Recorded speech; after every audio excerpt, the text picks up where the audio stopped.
Tonight we're going to make some good old-fashioned Italian meatballs.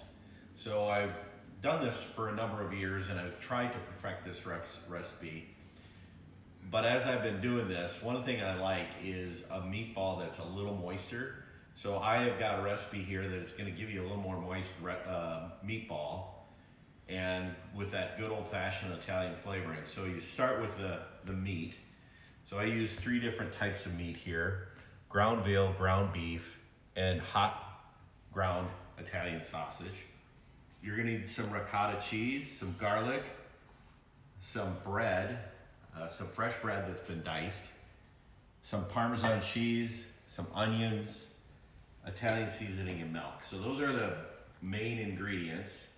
The first thing you're gonna wanna do is get obviously the meat together, and the amount that you're going to use is almost, but not quite, a whole onion that you've diced up.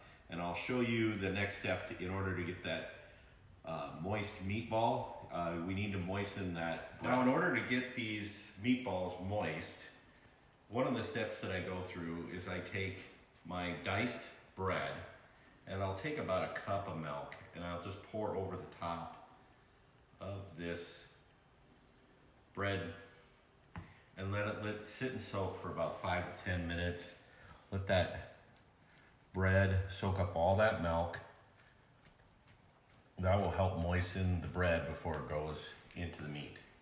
The other thing that I'll put in there is probably about 3/4 cup to a 1/2 cup of ricotta cheese. This will also moisten your meatball. After the bread has been soaking, I will drain the milk from this bread. And I try to take off some of the crust because the crust doesn't get as soft. So then I'll just kind of dice that up. Again, you want to keep a little bit of that milk in there. It's just a little bit moist. And just dice this up really good. So you got a nice soft bread that you'll put in this recipe. And again, the hamburger, the veal, and the Italian sausage. For this, I usually use about 1 pound a piece of meat, so 3 pounds total. The bread is about 3 or 4 slices, which is about a cup, maybe just a cup, more than a cup. And I'll just put that in, again, with that meat mixture. Onto the Parmesan cheese. What I've grated here is about a cup of Parmesan cheese that I'll just pour in there. That's usually enough, but I want the heck, put it all in there. And then, so in this meat mixture now, I have the ricotta cheese, the bread, the onion, and some garlic. Now I'll put some seasoning in it. Seasoning, I have some Italian seasoning that I put in there, which is mostly oregano, some basil, parsley. I also, in addition to that, I'll generally add a good teaspoon of red pepper flakes in there because it'll get a little hotter. I usually want my meatballs to have a little spice to them, so adding the red pepper flakes will make a pretty good sized difference. We've got everything in there, all the seasonings. I did add some salt and pepper. I usually use a glove just because it gets really cold and I want to take my time as I go through this because I don't want to get the meat matted. I kind of want to leave it a little airy as I go through it. And so it takes just a few more minutes by doing it this way, but it's just easier to do with I always found it's easier to do with putting a little plastic glove on. I've taken a few minutes here to go ahead and incorporate all this stuff so you can see as you use you want to really incorporate all those meats together. And the ricotta cheese, it gives it a little bit of a lighter look.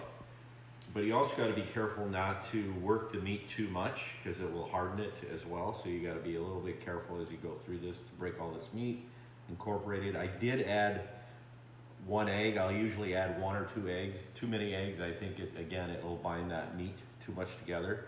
So then the way I cook them is I cook them in the oven and I cook them at about 350 degrees for about 25 to 30 minutes. And I will just put it on a sheet like this with some parchment paper and it'll go in the oven just like that. Now that the meatballs are all formed, this is what it's gonna look like. Again, you get the parchment paper, it goes in. I would say 30 minutes. 30 minutes at 350, 375. If you like them a little crispier, you might want to do 375. So just slide them in the middle rack, and you should be good to go here shortly. Here's a big reveal. So these have been in there for, this time I put them in there for 35 minutes. You could see there's a little charring on the top, but they're pretty soft. And that's what you like. That's the way I like them. So these meatballs are going to be nice and soft. They'll break a little apart as you eat them. So they're so delicious. Here's the final product. Little marinara sauce, fresh basil, and your Italian meatballs. Fantastic.